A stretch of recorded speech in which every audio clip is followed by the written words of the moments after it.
নিজেদের আসনে যতটুকু বিদ্যুৎ দরকার ততটুকু তারা দিয়ে বাংলাদেশের বাকি 298টা আসনে 10 থেকে 16 ঘন্টা পর্যন্ত লোডশেডিং করাচ্ছে। আমরা তাদের মধ্যে এক মনস্তাত্ত্বিক দ্বন্দ্ব দেখছি।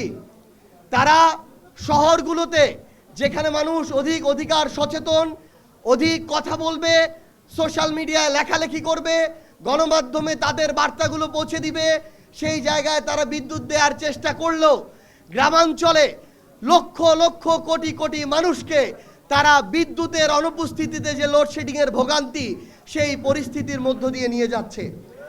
গতকালকে সংসদে দাঁড়িয়ে আমরা দেখি বিএনপির এমপিরা দুর্ভাগ্যজনকভাবে এমন কথা বলে যে এতদিন শুধু গ্রামে লোডশেডিং হয়েছে, শহরে হয় নাই, এবার শহরেও লোডশেডিং হইতে হবে।